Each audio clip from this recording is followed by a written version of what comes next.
I'm releasing a new project literally today as this episode is coming out. It's at fidgetphysics.com. It's a desktop toy that puts a literal physics sandbox in your computer. And the trailer is one of the most rancid things I've ever edited in my life. So if you're a fan of fun little toys, or you just want to see that video, you can check that out today. Actually, today, now. Fidgetphysics.com.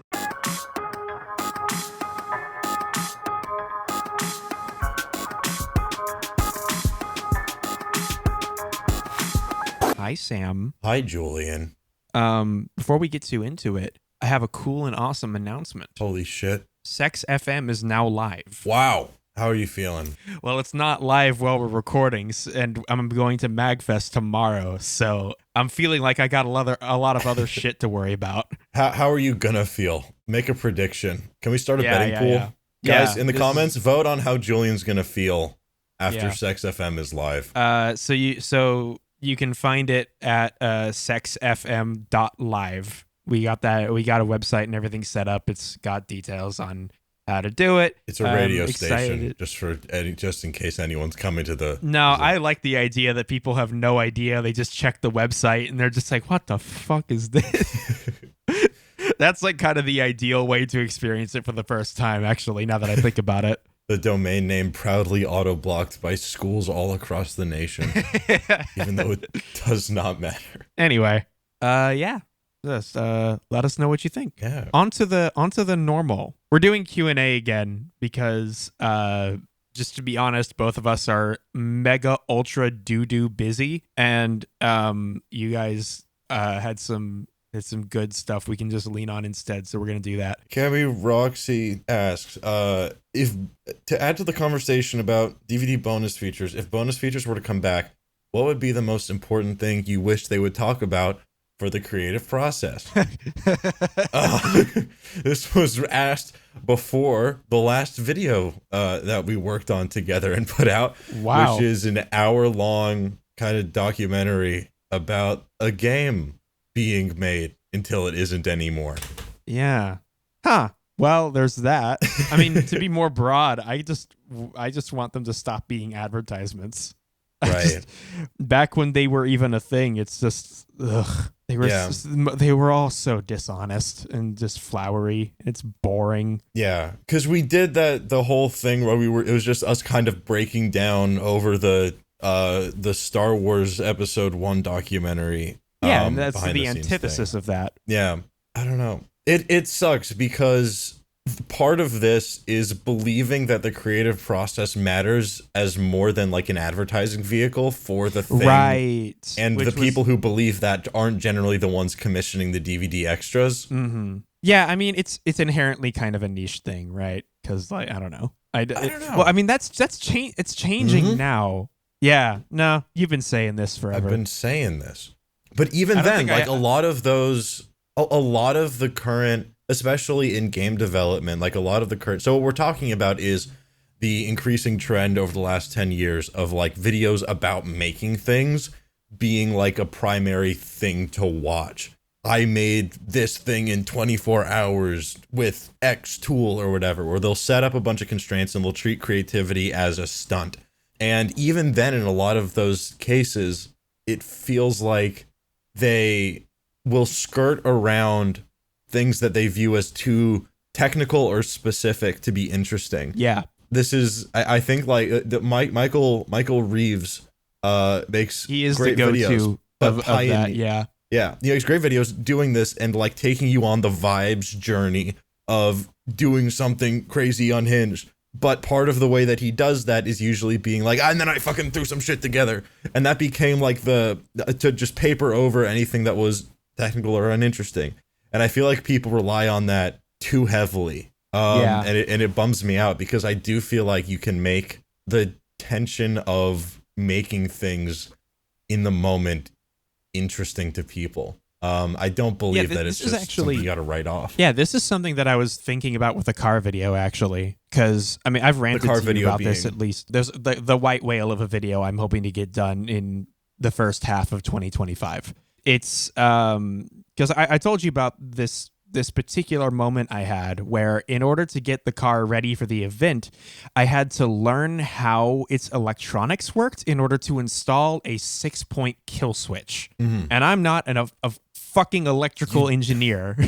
So, like, the better part of a week of my life was spent trying and failing to understand like mechanical, vehicular electrical engineering diagrams. Yeah. And the question was, how the fuck do you make that interesting? Because that's a big part of the story that caused me a lot of stress and ends with a really ironic twist, right? And I think that the way to do it is actually inspired a bit by the thing that Ed is working on right now, which is that what he's trying to do is like convey, because like you can tell the audience that you're really pissed off about something, right? And like I tried this with the Frogger video and it didn't work. It didn't convey it. And that's because it doesn't make the audience member feel how I felt.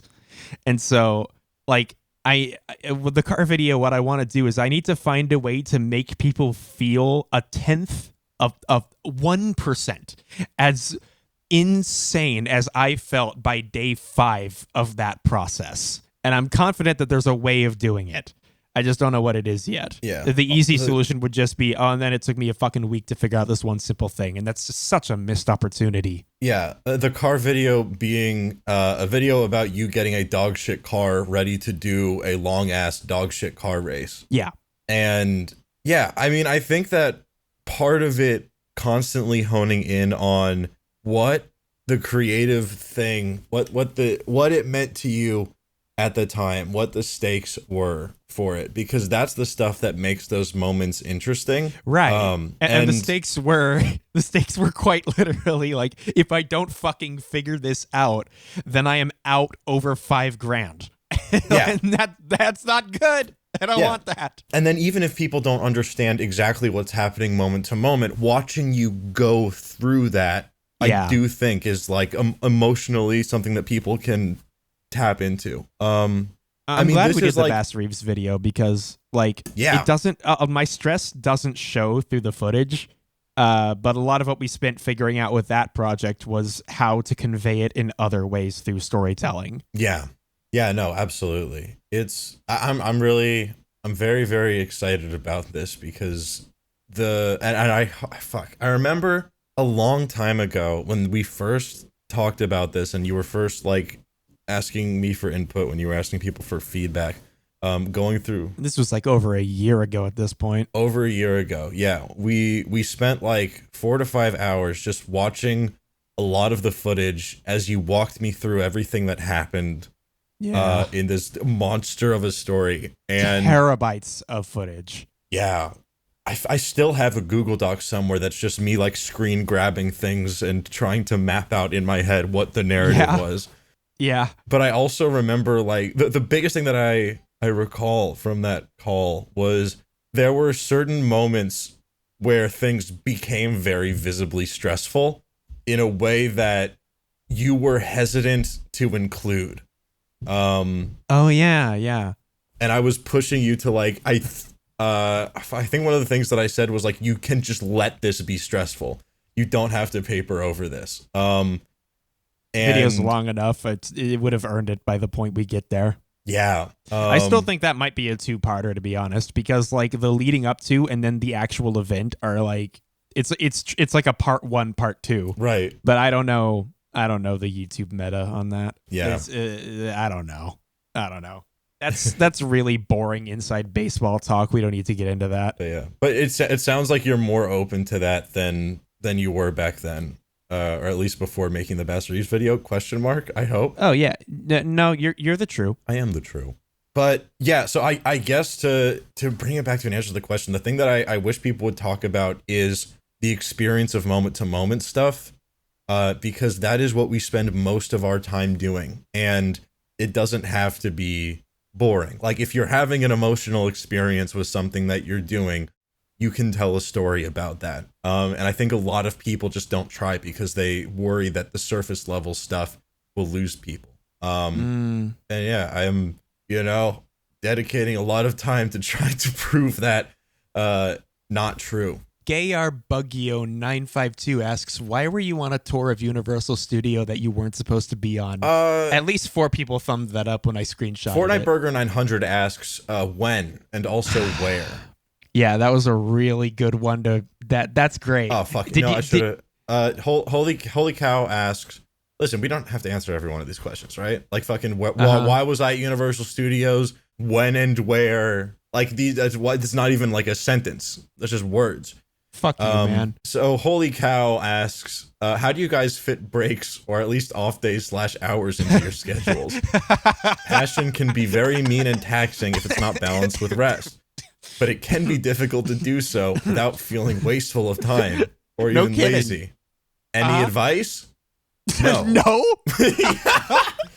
I mean, here's the thing. God, I really want to talk with RJ again. Because when he said like he is driven by difficulty in the episode, do not enter the game industry. Good conversation. But yeah, like RJ director Unbeatable. Don't break your arm patting yourself on the dick for our awesome conversation. Listen, RJ listen, that's what everyone does. And that's what is so important about this. That's why we're having a podcast. Yes. But yeah, when RJ described being as a person driven by difficulty, it resonated with me a little bit too hard because I just do enjoy putting myself through the ringer, and as long as it takes me to a place that I wasn't already. And I'm really bad at resting. I'm really glad I can't relate to that. Dude, that's the thing I'm so impressed by. I am driven by exploration of new things. They don't have to be hard. It's usually a good sign that they are because it means because when you do things that are hard, you learn, which is good. But it's not like a requirement because I don't like having a hard life. See, for me, those are like one and the same. It's the uphill climb. So yeah, I don't know. I'm really awful with resting, and I hope to change that at some point in the future. The only thing that I do have advice on is like, how do you make sure that doesn't affect your collaborators? Yeah. Because the real risk is like, if you are a person that is driven to work very hard and you genuinely enjoy that for yourself, that's fine. The only thing that's not okay is when you start creating work for other people in a way that forces them to keep up instead of, allowing them to work within the agreed parameters of, whatever you set out. So yeah, I don't know. I don't have advice on how to rest, but be mindful of that when you're working on teams so you don't hurt people, except for yourself. Except for your snelf. Except for your snelf. Yeah, I mean, for me, getting a dedicated workspace was kind of huge. Yes. I've been renting an office space, just a small little thing for 2 or 3 months now, and it has been genuinely kind of life-changing. Which is rich because for years I've been preaching work-life balance without having any. Mm-hmm. But yeah, long story short, now that I take a car to go to a place where the entire purpose of me being there is to get things done, it is so much easier. Yeah. To not feel like I need to be working when I'm not at work. Go fucking figure. Having a separation for that is huge, and I say that as someone who currently does not. The best that I have is like, I'm trying to approximate it by having like multiple accounts on my computer that I switch between to do different things, which does help to create some I told like you mental to do separation. That, didn't I? I was one of the reasons that you started, if I remember correctly. Maybe I've been doing this for some time, but I've also known you for some time, so maybe. Let's see. Shade Reedy says, your King Kong video changed my life. How? Also, for your videos, I see there's a crap ton of passion that goes into them. I was wondering what's the process of making an average Noodle video. It's weird how much you can speak on this and might actually be more equipped than me to explain. Step 1, call Sam. No, that's only true sometimes. It's only true sometimes, and usually it's not step 1. That's like step 3. Because you've usually done some investigation on something, and then you start making the rounds of going between different friends and getting feedback and input to like hone in. Yeah. A lot of projects stop at that phase, I should clarify. We had an interesting one of those recently that we're not going to talk about. Oh, yeah. Jesus Christ. You make it sound like it was like a horrible thing. It's just a rabbit hole.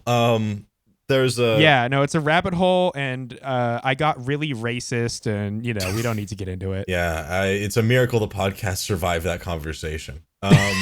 But yeah, I don't know. So you want me to talk about this just like from my perspective instead? Jesus, I wouldn't know how to begin, dude. Okay. I mean, we can also just move on. I don't fucking know. Let's try this. So here's my experience of the creation of a Noodle video, which is that usually either through conversation with me or another friend, some idea will come up, or Julian will just get like really mad at the way that computer monitor color works. And don't fucking. A couple of rounds later, I don't want to be thinking about that right now. Specific shit. Yeah, and then he will go through a couple of rounds of talking it over with friends to try and hone in on what his blind spots are, what the most interesting parts of that idea could be, and also gut checking, like if there's something that he thinks is interesting and just isn't. This is the phase where that usually comes out. Surprisingly not often these days. Yeah. I'm shocked at how often I have an idea and I get fired up about it, and people tend to just like reciprocate. Yeah. Well, I mean, also part of that is like, this is something I've been thinking about recently too, which has somewhat scared me, which is that the process of talking with people to figure out if something is a good idea is also kind of the process of refining your pitch to make it sound like a good idea. See what I thought you were gonna say is that like when you pitch someone on something, they get invested in it because it feels like they're on the ground floor, which inherently clouds their judgment and makes them less equipped to tell you whether it's a good idea. It's both of those things. That's also very true. That's something I think about a lot. Yeah. No, yeah, but it's like I get paranoid to start thinking when I shop ideas around that I surround myself with yes men because they are always like enthusiastic, and then I have to realize no, it's because I'm kind of good at pitching ideas sometimes. Stupid ass. Yeah, no, this is a lot of stuff has been happening. Yeah. Oh my god. Yeah. I didn't even think of. Wow. Yeah, I guess you can relate to that. Yeah. For basic listener context and to put a pin in this real quick, remember how I said a couple episodes ago that like I didn't want to like just make a game for the sake of it? I've been in the process of like I've been involved with pitching different games recently. This is a lot to talk about there that probably can't be just yet. But yeah, I'm hopeful that eventually we'll get to talk about it because holy fuck. Yeah. But yeah. Anyway, so if the video idea survives this phase, depending on like, there's like a back and forth process of Julian writing down his thoughts on the thing, and man, it really does fucking depend on the video because it seems like every video of yours has a different process. Like the one that you did with Ed was you were like splitting editing work back and forth, and the handoff that you did, it was a video about the history of the MotorStorm franchise, and the way that you structured it was like you and Ed were co-hosting it as like two friends, like giving each other shit and arguing back and forth and passing off the buck of the video. That was mostly my idea, right?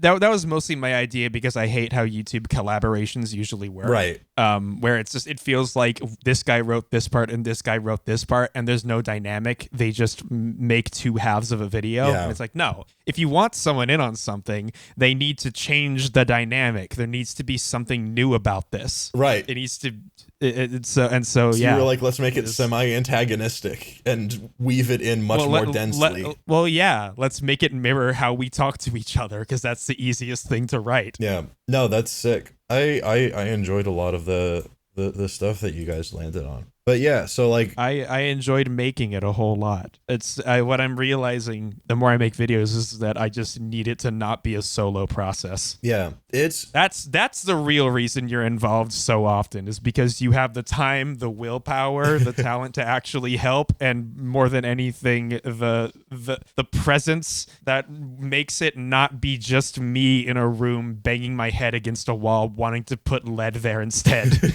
I appreciate it. But yeah, dude, I am the same way. This is why like I even when I'm working on something that's just trying to solve like a tricky bullshit engineering problem thing, like even if I have to be deafened and muted, I will be like sitting in a Discord channel with other people around that I can like bounce, like I can undeafen and talk to if I want, because it is. I need a fucking workspace, man. I need a shared office.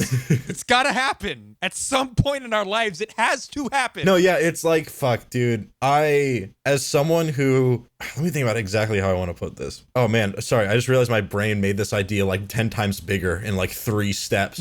But yeah, you might want to walk us through that. Yeah, I'm gonna walk you through it step by step. All right, single file. So I spent like most of my creative career TM as like a young person doing stuff alone, and the difference that it makes to be around other people who are also on that wavelength is it's not just, oh, this is good for productivity. It's also just like as a human being, it helps me not feel like an isolated. We are social creatures. Yeah, and it made me realize how much that kind of like trudging through being kind of an island was a bit, it was out of necessity. It wasn't actually something that I needed to hold on to. And yeah, I don't know, it's good being around creative people, and I'm trying to like not go off on a whole tangent, because I have talked about this before, where like part of the reason that I resonated so much with DVD extras that weren't just advertising was because they were, to me, like pictures of creative communities. Like the Star Wars documentary behind the scenes stuff is like Skywalker Ranch, and all the shit that they were going through together was like, to me, that wasn't just, oh my god, this is how the Star Wars gets made. It was just like, oh, this is a bunch of people who are really good at what they do, being as creative as possible with each other. And that was like part of what was in my mind as like a motivator for doing all of this shit in the first place, was like I wanted to get good enough that I could reach a point where and I didn't have the emotional intelligence to realize this at the time, but I was trying to find my way into creative community like that. Yep. And also like not realizing that was what I was doing led me to make some choices that I by the way, listener, fuck you. If you're resonating with any of what Jesus Christ. If you're resonating with any of what this is saying, all right? Keep your eye on on what you actually want as a person, and not what your brain has substituted as like the instrumental goal that gets you there. Because I had the experience of being like, oh, I want to be surrounded by people in community. Ergo, I should enter the fucking game industry to be around people who are doing game development. Ergo, I should like speed run the process of doing that as much as possible to the expense of everything else. And I just didn't realize when that stopped aligning with the goal that I actually wanted. So fucking, all right, be careful. Watch your back. Anyway, process of making a Noodle video. Good Lord. Holy fuck. Listen, process of making a Noodle video, all right? Uh-huh. Yeah. At least the ones that you and I have worked on and that I have help with. They're all different. These are generally like, fuck, do you want to like pick a specific video? Is there anything that you want to latch onto specifically here? Not really. Why am I speaking for you on this? That's because like I don't know. I don't really like going into crazy detail about my own process, because it just feels like, I mean, we very obviously have at least one person here who gives a fuck, but it doesn't stop me from feeling like, who gives a fuck? Like, who cares? Whatever. Here's how I wrote some shit. Yeah. Cool, dude. Yeah. I mean, yeah, it is a little bit hard to describe, in part because they are marathon sessions of like either very actively both being in a Google Doc together and bouncing back and forth writing, right? Or like there have been times where like I was doing other shit and you would just hit me up for feedback as you were writing stuff. Yeah. And yeah, it's like, it's hard to just say, and then we write a lot. There's definitely like more specific stuff with how the Bass Reeves video was made. That is a unique one. Yeah, but like that's not like a general how to make a Noodle style. I don't think there really is a quintessential process for writing, though. There are just recurring events that happen. Yeah. And there is a shape of a process, but the details are always a little different every time, and that's the way I like it. Yeah, and it also doesn't help in answering this question that like you really don't have a repeatable process. In part because like I think that your style has improved. I used to, and I considered quitting when I did that. Yeah. So then maybe the real process of making Noodle video is, find a new thing that interests you and figure out how it will change you as a person and change your process. Kinda. Yeah, a little bit. And then when it comes to game development on my end, I just kind of make it straight through and nothing goes wrong. He's kind of like, I'm gonna be out of, Simple as that. I'm really equipped to yes and while thinking about all the shit I need to do later today and also the flight I have to catch tomorrow. Squig2 asks, when is the divorce? I don't want to talk about that without a lawyer present. I've been like going to law school a little. You representing yourself? Sure. This is a great bit. The hot redhead in your area asks, I had a person bring me on board a very small development team for a game as a level designer and told me I would only need to do minimal coding. Then a coder quit, and all of a sudden it was really important that I start working in Game Maker. I didn't do it, and then I got blocked from this person. Am I the asshole? No. No? I mean, the only saving grace here is that you didn't ask to be paid in any way. No. The only saving grace here is that you had the gut check to be able to ask whether you're the asshole, because the answer is yes.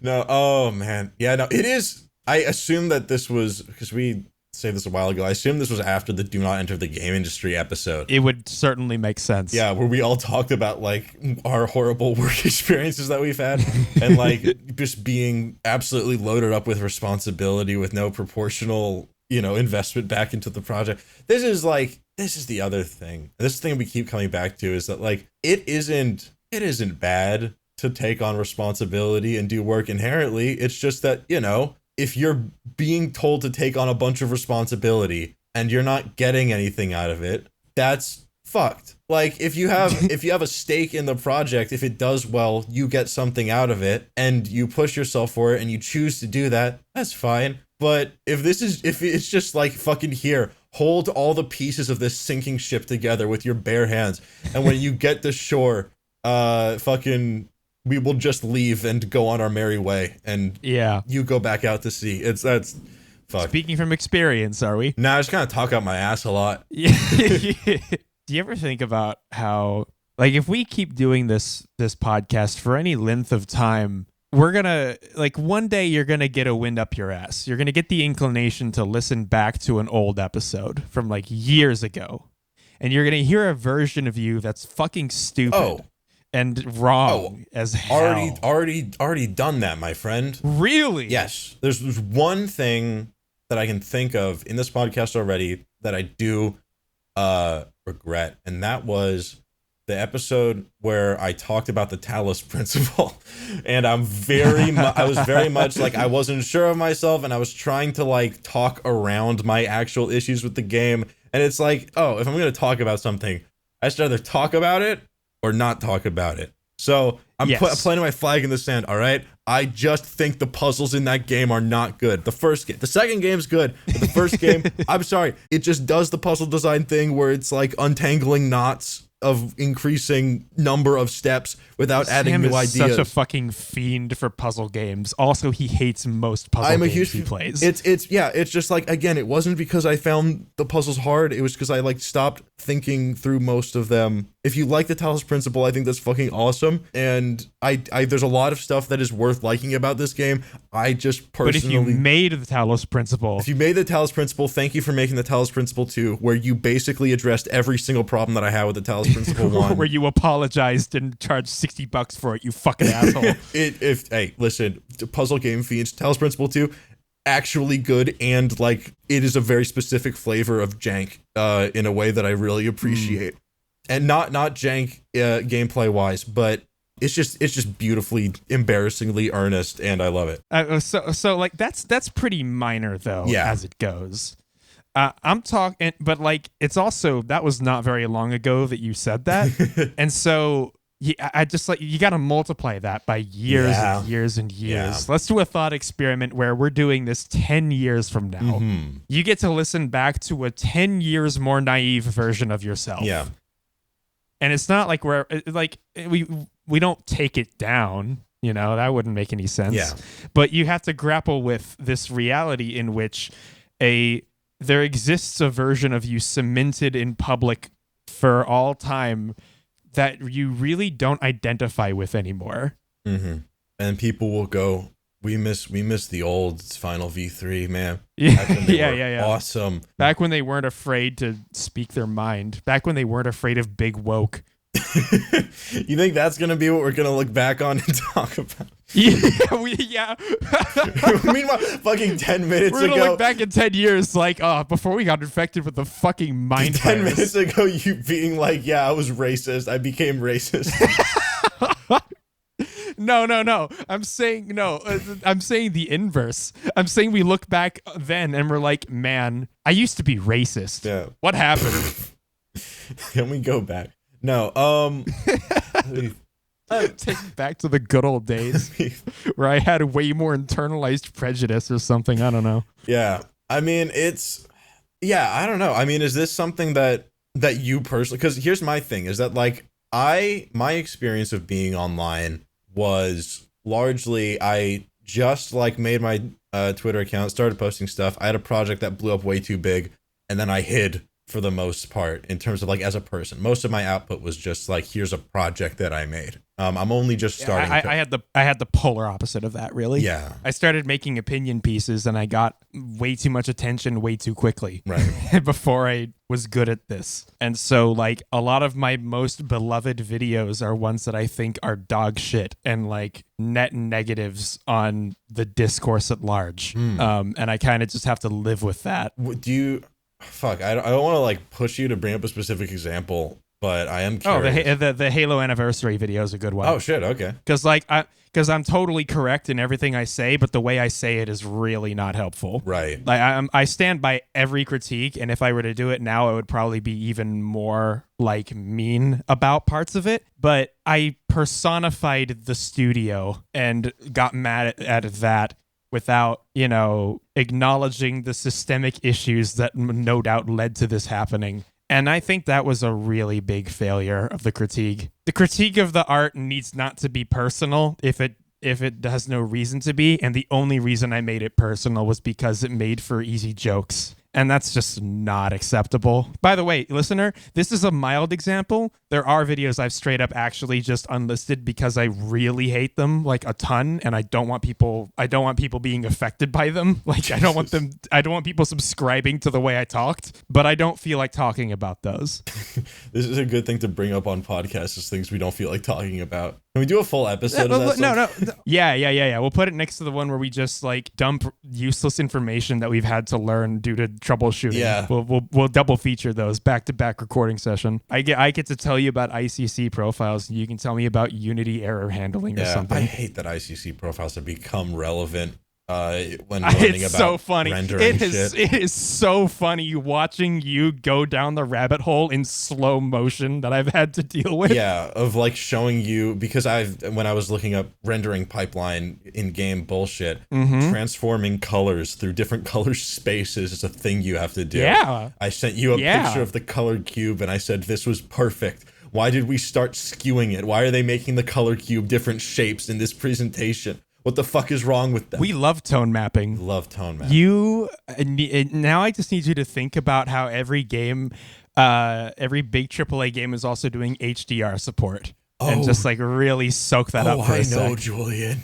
I know, yeah, I've had a lot of fun watching that happen. It's been really great. Yeah, fucking grab your, munch your popcorn. One day you'll reach the level of malignant knowledge I have on this. I fear the day. You've already surpassed me in some ways, and I take solace in knowing that I don't need to know. Watching my student become worse than yeah, no.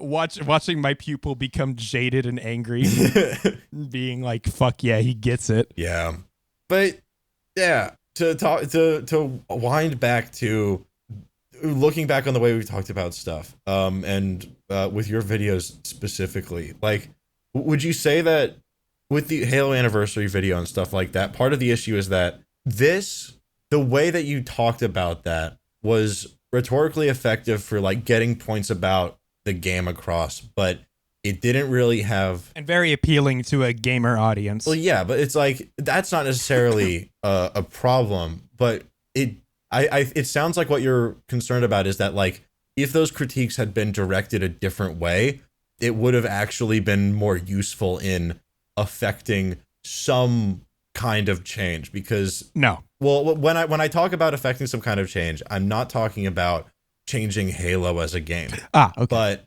this thing where I have this personal frustration with a lot of commentary on the game industry, which is that it very often will completely accurately identify some problem and then utterly misdiagnose why it's there. And yeah, exactly. Yeah. I was not quite at a point where I was able to correctly identify circumstance as opposed to incompetence, which is, you know, gamer mistake 101. Yeah. And like, I mean, it's to a lesser extent, just like a media critique problem. Yeah. But yeah, you have to understand things and to a certain degree in order to be able to identify that. And I just hadn't thought enough about how things happen, and I had not learned enough about how things happen to be able to identify that. Yeah. And so the only real explanation I could come up with that made perfect sense is that it was done carelessly and it was rushed. The reality is almost certainly that's like what I was doing was the classic fucking what were they thinking fucking style critique. What were they thinking? What were they thinking? When like I'm pretty sure I fucking know what they were thinking. They were thinking, how do we ship this in 3 months? Was that the actual fucking timeline for some of it? I think it was 6 months from start to finish. Jesus. Which would certainly explain, it would explain the asset flip aspect of it, no? I don't know. I don't remember what specific thing you're talking about. Just 6 months is a wild timeline to do something as large as remastering a game the size of Halo. Well, do you remember how it works on a technical level? Are you talking about being able to like flip back and forth between the two rendering modes? They didn't change anything about the game's underlying logic or the collision geometry of the maps? Well, yeah, it's that they put a new rendering system on top of an old game. Yeah. So when you play it, you are playing a port of an old game with a new coat of paint wrapped on top of it that you can choose to take off at any point. Yeah. And yeah, the reason they were able to do that is because Halo's logic is deterministic. And so if you don't know what that means, that's fine. But it's like it was uniquely a thing they could do. And one of the ways they managed to make that work is within the timeline is just by ripping out high def assets from other Halo games that they had, which was Halo 3 and Halo Reach. So the game, as I correctly identified at the time, is in many ways a modded asset flipped version of Halo in a very messy hodgepodge way. But I attributed that to laziness and carelessness, or I implied it, rather than, thinking. Yeah. Yeah, no. It's the thing where if you don't know why a thing happens, not only can you obviously not accurately communicate it, but you can't really push for change effectively on a level that is like broader than, and that's the thing that if you're in a position, like if you're stuck making the best of a bad situation, nothing is going to be helped by someone saying, "What the fuck are you thinking?" But if it's so profoundly unhelpful and infuriating to be on the receiving end of that. Yeah, and I subscribe to the school of thought that part of this is the game industry's fault for like spending a large part of the 2000s and 2010s just absolutely failing to communicate, partially on purpose, because selling people a marketing view of how games are made is a lot easier to get people invested in than join the tester, because if you win, you get to play video games for a job, Julian. Fuck. Why did they ever stop? Game for forever. The Tester was a really good reality show, guys. And you should definitely spend your human minutes on this earth watching all of it. I think that Please if you are able to withstand 20 cockroaches or crawling on your head and answer interview questions, you are definitely cut out to isolate why the enemy keeps clipping through the geometry. Oh, hell I yeah. think that I'm shocked they were able to so clearly identify hireable traits. This is why I love working with Strange Scaffold so much, because they only make me put 19 cockroaches on my head while I'm working. Yeah, you only had to spend like 20 minutes in the torture nexus. It was it's very forward thinking of them. Yeah. It's getting... When we talk about work-life balance, this is what we're really talking about. Yeah.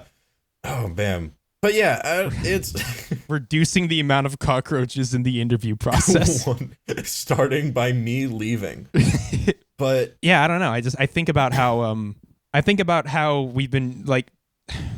I've been doing YouTube for like 5-ish years professionally now. And by professionally, I mean by making money off of it. And in that time, I've made a lot of personal mistakes in terms of how I represented ideas and concepts. And none of them are too bad yet. But podcasts are unique in that they are way less filtered than anything you or I would otherwise do outside a regrettable tweet on occasion. And so whatever either of us might feel that we could have done better like a month ago, like must be torturous to listen back to in 2, 5, 10, 20 years time. Mm-hmm. I don't really have much to say on it aside from the observation that it must be. Yeah. I don't know how people at large do that. You know, I mean, imagine a talk show host looking back at a 30 years prior version of themselves. Like, what's that got to do to you? That's fucked up. Well, I mean, there is something that I find optimism in, knowing the way that I look at mistakes I made with like some level of, man, you didn't know what the fuck you were doing. Right. And given how true that pattern is held continuously, I mean, I'm not stagnant as a person. The moment that I stop doing that, the moment that I stop looking back with some level of, oh man, I can like see a lot of personal flaws in who I was when I did this. The moment that I stop being able to do that is the moment I'm going to get scared, because that doesn't mean that I'm the best version of myself. It means I'm blind to what is wrong with me. See, now what's interesting about that is that generally speaking, as people age, they tend to change more slowly. And so there will very likely come a time in your life wherever it's just been a while since you've really had a moment like that. Mm-hmm. And you might just might come up as a false positive. I wonder if you'll hit that point. If either of us will, you're 45 and you think about like, I kind of thought the same things about the world that I did 5 years ago. Uh-oh. I mean, it doesn't have to be fundamental worldview stuff. Like, I think I'm still guided by the same kind of compass that I've been for the last few years, with like a couple of adjustments. But for the most part, it's about how I choose to navigate different situations. Like, I don't know. But it's a long story short, to make it back about the podcast again, because this is starting to get a little bit heady and vague. Yeah, true. Yeah, when the time comes to look back upon our corpus of work that we've created here, our magnum opus, the peak of our creative output, the culmination of all our creative efforts. Really, the best things that we've ever done are just chatting shit. I think all this other stuff is just material for that. Yeah, but the when we look back on our collected works, the only thing I can hope is that it's like we are all on the same page about us being people who are changing. I really, really hope that to the greatest extent possible, I don't have to peg myself to this moment the way that, some percentage of audience people generally do when they like find a creator at a certain point in their life. But also, I don't want to shy away from, if I say something stupid 10 years later, I hope I can just call a spade and call that younger dumbass a younger dumbass. Not that excuses any accountability for like because this is another thing that somewhat bothers me, is when people will like make very strong statements about something very confidently, but they're just chatting shit, right? Like they're just talking, like they're just an idiot. I'm just like asking questions. Well, you know? it's not even like the just asking questions thing. It's more about, it's like it's the not financial advice thing. It's like, well, no, if you're like, oh fuck you for it's the same genre of but like you get no you get what I'm copyright saying. infringement intended. But yeah, it's like, well, if you still did the thing, like you still should attempt to rectify that in some way, at the very least, like consciously correct course on it. But yeah, so I hope, I don't fucking embarrass myself too bad.